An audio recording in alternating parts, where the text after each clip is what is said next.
You're listening to Wake Up with Patti Catter, where we're overcoming trials with triumphs. Now, here's your host, Patti Catter. Hello, everybody. Welcome back to another episode of my show. Today, I have Pat Miletich on the show with me. Hi, Pat. Welcome to the show. Well, thank you for having me, Patti. Good to see you. Thank you. Pat is very accomplished. He has so many different things. I want Pat to tell you his story in his own words, just like I do with all of my guests. Pat, go ahead and tell us a little bit about where you're from and how you grew up. Sure. I'm from Bettendorf, Iowa. And of course, in Iowa, all the boys wrestle, and then the bad wrestlers go out for basketball generally is the way it works. So, excuse me. But I grew up, my father left our house basically when I was about 8 years old. So I was raised by my mother, and always, I think the outlet was sports, football, wrestling, things like that for me.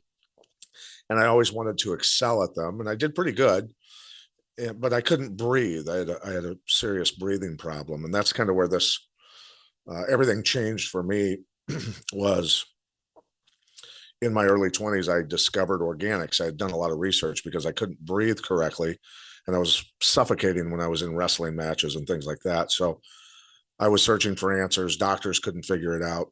And it ended up being black mold because my mom's foundation was cracked everywhere. It would leak when it would rain, and my bedroom was down there. So I spent my whole childhood, in black mold.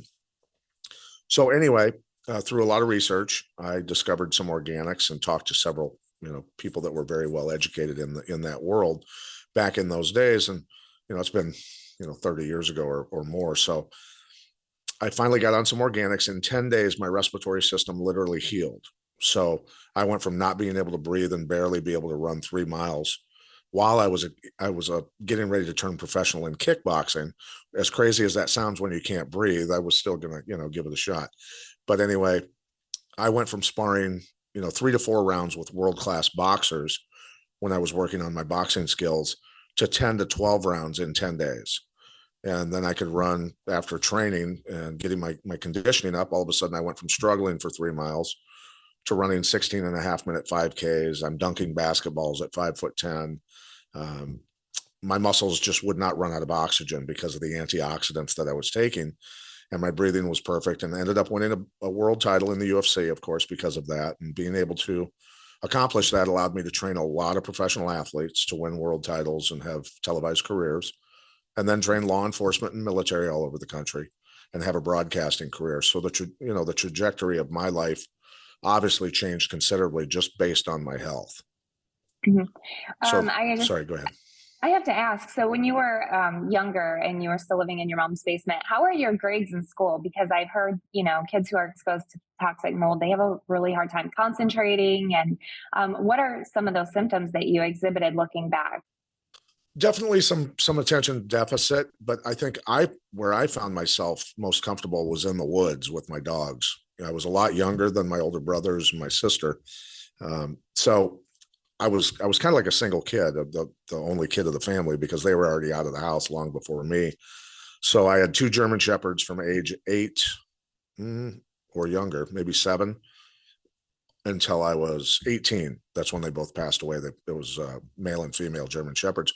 So I spent all my time with my dogs in the woods. I had them trained, and they listened to me. They wouldn't chase deer or squirrels or other dogs or anything like that. And so they were my buddies, and I went everywhere with them. I love that so much. I'm an outdoorsy girl too. So tell us a little bit about when you were in high school. What career path did you want to take? I mean, obviously you were super into like the sports, but what made you decide to go into, you said UFC, correct? Yes. Well, originally it's kind of funny. All 3 of my brothers were 6'5", just big guys. And generally people with Croatian genes, Croatian blood, are pretty big people. Their water polo team, their basketball teams are all giants. So I assumed I was going to be really big, and I just assumed I was going to be playing football for the University of Iowa. That's where I was going.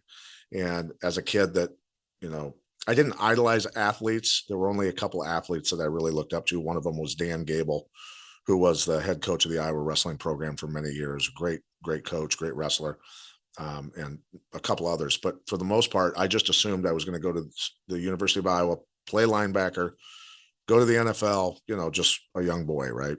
Well, I didn't realize that cutting weight 3/4 of the year, starting in 6th grade, and back then cutting weight was not eating right. Cutting weight was starving and cutting out all water. So I stunted my growth, I'm pretty sure. So I only got to 5'10". So the football career went out the window, and I had gone to college for wrestling and for marketing and advertising. I had more of an artistic brain than anything else. And so my mother got heart problems though when I was in school, and all my older brothers and my sister were out of the house. They were married. So I decided I was going to go back home and try and help take care of her. Was working 3 jobs. And during one of those jobs, a guy gave me a pass to a kickboxing gym, a free week pass. And I went there and ended up liking it. And that's how I got on the path of martial arts and doing what I did. Man, I love that so much. It's kind of a funny story. I'll try to make it short, but one of my foremans was a guy from Kentucky. I was pouring concrete during the day and bartending and bouncing at night to make extra money. But he was from Kentucky, and he was a black belt in karate, and he laughed at me, and he basically challenged me. This is long before the UFC ever started. And he said, a karate man would destroy a wrestler. And I said, you're obviously not very familiar with being grabbed by Iowa wrestlers. And he said, at lunchtime, we can go out in the field and we can find out. And I said, okay, we'll go out there. And so I just took him down a couple of times and threw him around a little bit. I didn't beat him up or anything, but that's how I ended up getting the free week pass though to the kickboxing karate gym. That is awesome.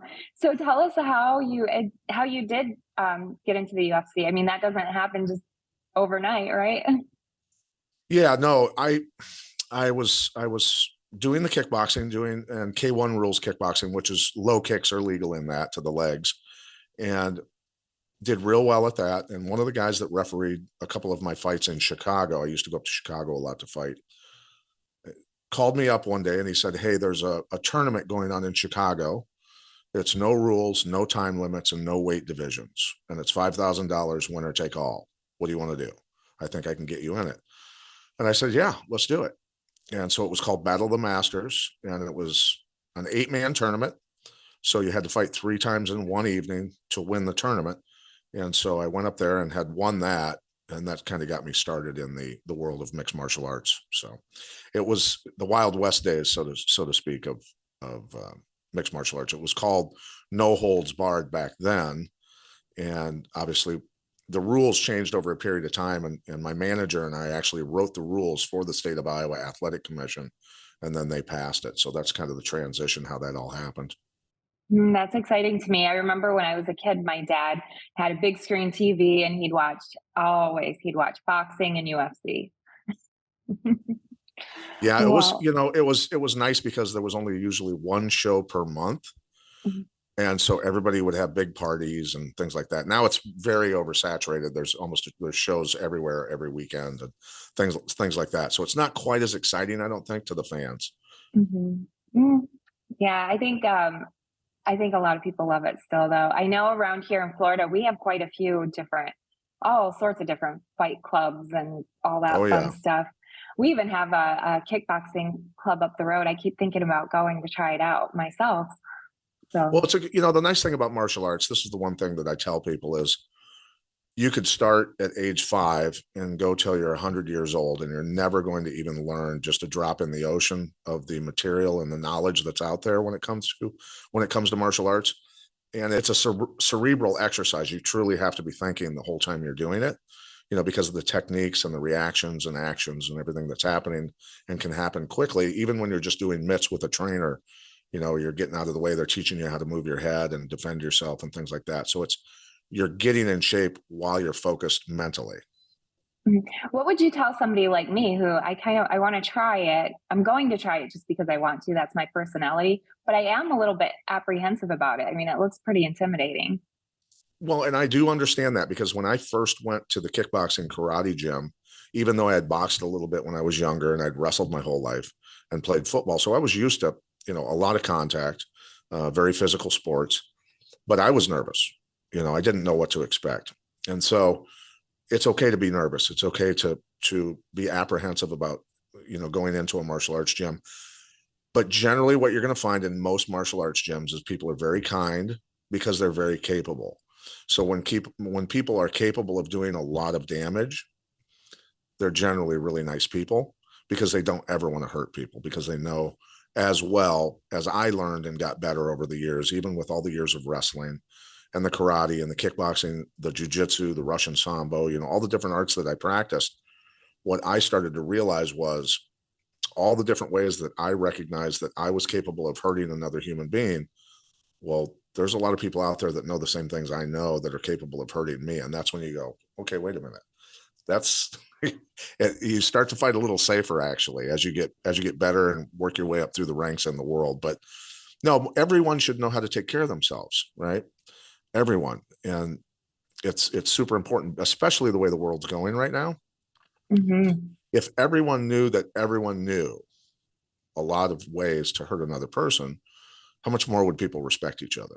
Mm-hmm. That martial mindset of respect. And it's not because you fear the other person. It's just because you respect that they have a lot of knowledge and how to defend themselves. So, Mm-hmm. and it helps people carry themselves differently, right? If you're walking down the street with a lot of knowledge and you're very fit, you're very fast, and you have a lot of repetitions at how to do things, you just are going to walk differently down the street and down the sidewalk, and people can most people can pick that up. Mm-hmm. Absolutely. You remember when you're a kid, I know if kids would fight back when I was younger. Now a lot of parents are saying, oh, don't fight, go tell your teacher. I get you're supposed to tell an adult, but sometimes you just can't, right? So, I mean, if we were disrespectful when we were kids, we would get our ass kicked. Well, that's the thing is, growing up for me, definitely, and especially general, well, it's going to be for everybody nowadays, it seems like, but Mm-hmm. when I was growing up, and I guess now too, boys are always at some point in their life going to have to defend themselves, right?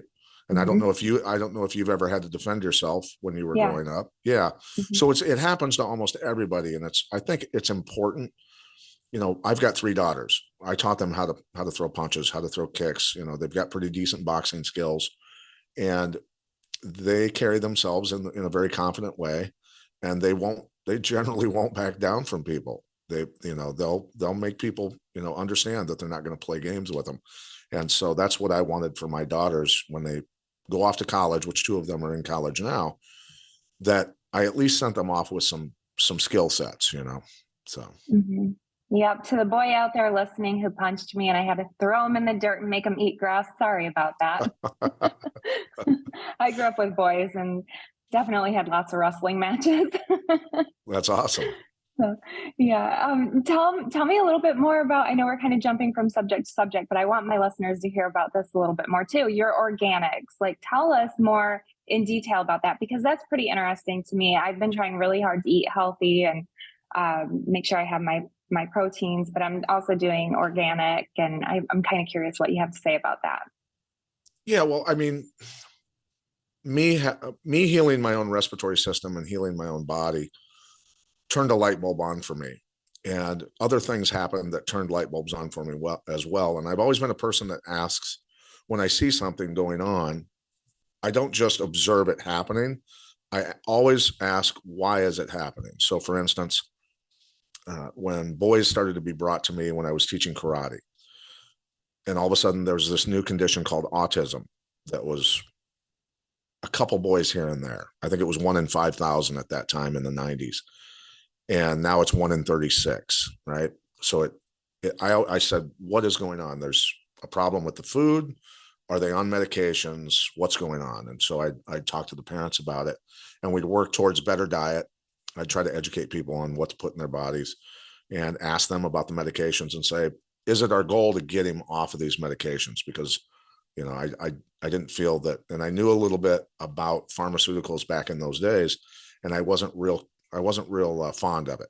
That's not a great thing to be putting in a kid's body necessarily. So that was one thing. And then when European and South American and Asian fighters would come from all over the world to train at my facility, and that was, starting 25 years ago, these guys would go to the grocery store here and they'd come back to the gym that night and they'd say, now we know why Americans are so obese and so disease ridden. Your grocery stores are full of nothing but poison. This is incredible. They couldn't believe what they saw. And so that's just a series of light bulbs that went off for me. And so I just went on a mission and a quest to search for the most nutritious food. Where does it come from? What type of soil should it be grown in? And, you know, what supplementation, what nutrients are out there? What supplements are out there that can not only change health, but also allow you to perform under a lot of stress, a lot of need for endurance, both aerobic and anaerobic conditioning, and be able to function at a very high level that most humans on the planet could never operate at. And so that was it. I just went on a quest. And so all the way from supplementation to food to soil, and we keep dumping massive amounts of petroleum-based fertilizers and synthetics and herbicides, pesticides all over our crops, and it gets in our soil, all over our golf courses. Everybody in decent neighborhoods are putting this stuff on their lawns. It's ending up in our water. So all of these things. And so I keep stressing to people, we are organic organisms. There's nothing out there that is synthetic or that comes from rocks that's still in rock form, minerals and vitamins, that are going to be absorbed by the receptors of your body. It has to come from plants when it comes to from supplements, right? And now we talk about we are what we eat. Well, our food is what it eats.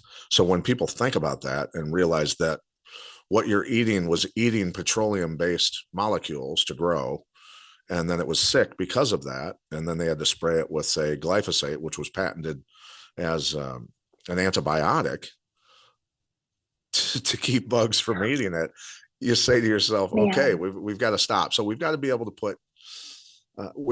put powerful organic nutrients into our body that have the ability to go into the cell and clean the cell out, to grab those heavy metals and toxins and chelate them or remove them out of the cell, raise oxygen levels inside of the cell, improve mitochondrial function, which a lot of people don't realize. You know, the mitochondria is the furnace of the cell. It needs fuel to burn to create energy in the cell. And so organic forms of metal, when you hear about the zincs and the magnesiums and all these sorts of things, when you take those, if they're in synthesized form or, again, rock form that haven't been pulled up out of the ground by a plant and bonded with a carbon molecule, your body's not going to use it. It's just not going to be effective. So plants are everything, nutrient rich plants. And of course I eat grass-fed meat and things like that as well. So yeah, I haven't eaten a lot of meat lately, but I've been trying to eat more plants than meat, but I do have some fish and chicken. So nothing wrong with that. I've got a friend of mine over across the river here that has, his chickens are truly free range. I don't know how many thousands of chickens he has running all over the place. His pigs are in the woods eating whatever they can find in the woods, and his cattle are purely grass fed, no hormones, no medications, no anything. So that's amazing. I miss that. I lived in Michigan and we had a homestead. So okay. I miss that. But so my husband, he's retired military. You had mentioned at the beginning of the show that you've helped teach military and law enforcement. Tell us a little bit about that if you can.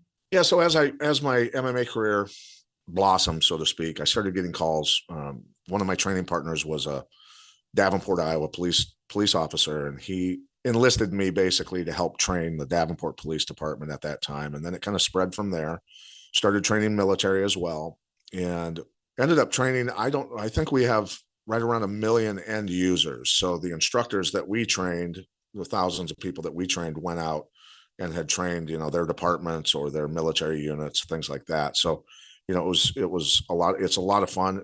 COVID threw such a wrench in all of that. And I love interacting with people who are highly motivated and want to do good things, during their lifetime. And so that's something that I've missed because that's not happened as much because of COVID. Come to Florida. Yes. So tell everybody a little bit about your podcast. Yeah. So we used to do a podcast that was based on what we tried to tell people, hey, this is what's coming.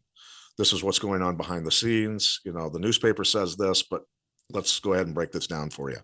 And so we did that for 7 years. And it was a little bit draining to end up being right, where the mainstream media would eventually report on it, and it would come out, a year after we talked about it, 6 months after we talked about it. But yet everybody called us, the tinfoil hat wearers and things like that. And so I said, we broke into the top 50. It was a little ways into COVID where we were in the top 50 in the world in news gathering, radio shows, and podcasts. But I still said, this is too draining. I have to step away from this because there's a lot of negativity attached to this, because we're reporting the truth. And at the same time, we're being bombarded with people calling us lunatics. And I just, I want to step away from it. So we did that. And then we came back and started the new podcast called the Self-Defense Warrior Podcast. And it's a 360-degree view of asymmetrical self-defense, because there's so many things going on in the world and so many things that we have to defend ourselves against nowadays. Just as I talked about health and wellness, understanding what's going to get us healthy. How can we protect ourselves from the chemicals in our environment? There's thousands upon thousands of chemicals that are used, and then biological, right? Going through pandemic after pandemic after pandemic, people getting sick, respiratory illnesses, flus, things like that. How can I build my immune system? And so while there are germs out there everywhere, I'm a person that believes in terrain theory. So, and the mainstream media would say things like, hey, wash your hands, disinfect everything around you, wear a mask, stay 6 feet away from people, lock yourself in your house. And oh, by the way, which is germ theory, what they're saying. And then at the same time, out of the other side of their mouth would say, the people who are most vulnerable are obese and have comorbidities. And I said, Yes. How can you say terrain theory without saying terrain theory? Right. Mm-hmm. So that's, I try to have common sense conversations with people, and that's not always possible these days. It's not always possible. I've had conversations with there's many doctors out there that are good people, many. There's a lot of agronomists who are very knowledgeable on the organic side, horticulturalists that are, very knowledgeable on the organic side, but, chemists, scientists, a lot of different people out there that haven't gone in. Oh, you okay? Yes, sorry. Okay. Getting over a cold. Yeah, who took their education and then stopped researching. They stopped thinking for themselves. And so the people that do think for themselves, those are the people that I like to talk to and have a conversation where we can come to an understanding. We might not always agree, but at least we can have a decent conversation without arguing with each other. But I've had some conversations where even a chemist, it's been, I don't know, a month and a half ago now, I was at a digital currency meeting, and he laughed at me when I was talking to a lady who owns a CBD company, explaining fulvicumic acids that are derived from peat bogs. And I was explaining organic forms of metal, and he laughed at me and he said, there's no such thing as organic forms of metal. And I said, and then his friend was laughing and pointed at his friend and said, he's a chemist. And I said, so I need to explain to a chemist how metals become organic? And he said, sarcastically, he said, give it your best shot. And so I said, when metals are pulled up out of the ground by a plant, that's called chelation, and bonded again with, just like I said earlier, bonded with a carbon molecule, they become very stable and can be burned by the mitochondria, which is the furnace of your cell, to generate energy in your cell. And all he said to me was, okay, I'll agree that things can be bonded with a carbon molecule. And I didn't know what to say after that. But that's the kind of conversations and information that they haven't been taught, right? And it's unfortunate, because many people like that are the ones that are in charge at the CDC, at the World Health Organization, and a lot of other places, where they're doing, in my mind, a disservice to mankind by not having a view of both sides. Right. And to be completely honest, it's dangerous. I mean, I definitely am not for pharmaceuticals. Once in a while, I understand that they can be helpful in certain situations. I mean, there have been antibiotics put out and things like that have absolutely saved probably millions of lives. And modern medicine has made a lot of great breakthroughs, but there are sectors of that industry that have proven they're not very trustworthy. I mean, some massive criminal lawsuits have happened because of some of their actions, right? Oh, yes. I have story after story, especially in the military community. I bet. Boone Cutler and I, we've done some shows together about this very thing. So, interesting, interesting topics. Yeah. And that's the thing is I was on the phone with he was former White House intelligence, but I think he was in the Navy first and then in the Army. And his body he's completely just fallen apart, and it's heartbreaking. And so I was talking to him about some different products that we can get him on and help him, hopefully improve his health. And at the same time, I got a message from Tim James. I don't know if you're familiar with Tim James from Chemical Free Body. No, I'm not. So Chemical Free Body this guy's amazing. And his formulator is Dr. Treadway from the Hippocrates Health Institute. But anyway, Tim hits me up and says, hey, I've got a professional baseball player who wants to talk to you on Zoom. He's got some questions about the Super Soldier product that I have. And Tim partnered with me on the Super Soldier product. And so I jumped on the Zoom and I kept the military individual on speakerphone so he could listen to the conversation. And so this professional baseball player, he's a very high level player, said he's been on the product 3 weeks. And he said, my workouts, the hardest endurance workouts that I do are now a breeze, super easy for me. And he said, this is really incredible stuff, and just had a few more questions about it. And he said he's telling people about the product, but he refuses to tell other baseball players about it because he wants to be that much above, the other professional athletes, which I understand because I did the same thing about the products that I was on to win a world title. I didn't tell any except my team. I put my fighters on those same products, and we had 12 world champions out of that, and 95 people made it to televised careers. So obviously the supplementation was definitely helping. But I didn't tell any opposing. They'd ask, and I'd tell all my fighters, do not tell anyone the products you're on. Nobody gets that secret. So I understood why he was saying it. That's awesome. Hey, we're getting ready to wrap up the show already, and I've had so much fun with you today. But could you tell my listeners, what is one trial in your life, and how did you overcome that trial? I'm sure you've had a ton of different things, but what's one thing that just really sticks out to you? Well, I mean, my brothers, my two oldest brothers who were 9 and 10 years older than me, both committed suicide, and I had learned that they had been molested as kids by Catholic priests. And so they towed demons along with them through their life and had a tough time, with that. They were both really amazing guys. One was, he very successful in business, became, a multimillionaire by the time he was, I think, 24, 25 years old. And then my next oldest brother, was in the Air Force, was very successful in business as well. And they were about 3 years apart. Their suicides were about, 3 years apart. And so that, broke my mother's heart, of course. And so I decided that I've got to do something to hopefully put a smile on her face, right? After all of that. And so I decided to go win a world title, make her smile. So that's part of it, and there's always a hole there, but you just, you deal with it and the hole gets smaller over time. So. Yeah, that's true. I think several of my listeners have been touched by suicide in one way or another, either a friend, family member. Unfortunately, my family's had that situation with my dad and my cousin. So it's a tough thing, but it is tough, but you're right. You're absolutely right. You need to stick around and you need to make somebody else smile. You're here for a reason, and we need to remember that. So thank you for driving that home. I think that's important, Yeah.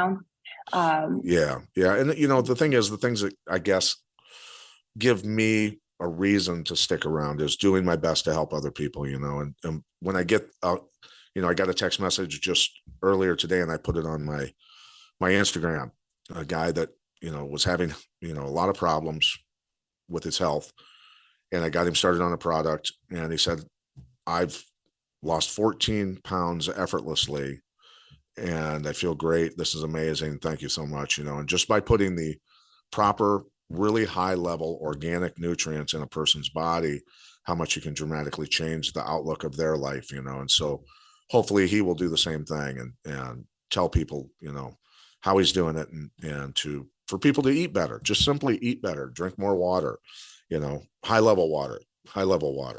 I would suggest, a Kangen water machine. Those are the best that I've found anyway.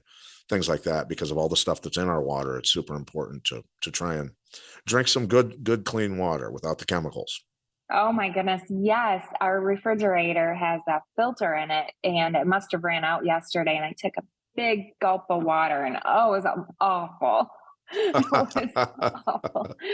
So I just can't even drink the unpurified water anymore. It tastes like chemicals, toilet water.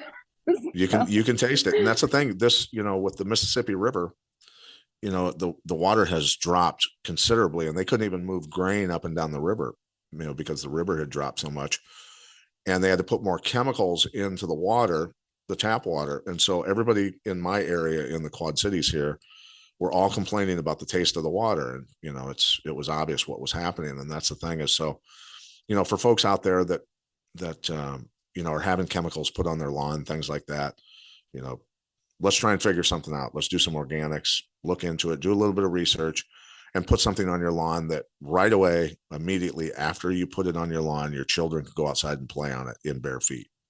Mm-hmm. Absolutely. Yes. Tell my listeners where they can find your social media, your website, your podcast. Yeah, so they can go to the podcast. It's the Self-Defense Warrior podcast on Rumble. It's also on Red Voice Media, so people can go there. We have a free version that's about a half hour. If they want to listen to more of the solutions on the back end, they can pay a very low fee for that. I'm at PJ Miletich on Instagram, and my website for the product that I really love, and as well as all chemical-free body products, they can get there from going to the site organicsupersoldier.com. So I want to build super soldiers out of veterans, out of anybody, civilians. Let's build some organic super soldiers and get the right nutrients in people's bodies and change their health, change their outlook. And so they don't have to be trapped in the system. Right. Mm-hmm, absolutely. Thank you very much, Pat, for being on the show. And everybody definitely go back and check out I can't talk today. Pat's social media and podcast. I just made a new word, y'all. And if you're watching this, you're going to see the links on the screen. If you're listening, you can go over to the show notes. You can go to my website. You can find the show records there. So thank you again, Pat, for being on the show. And thank you, everybody, for listening. Thank you for listening. Please head over to pattycatter.com for the latest updates on Patti, her talk show, and what she's up to. You can also find her on Amazon TV and Roku, and on Facebook, Instagram, and Twitter at Patti Catter. Until next time.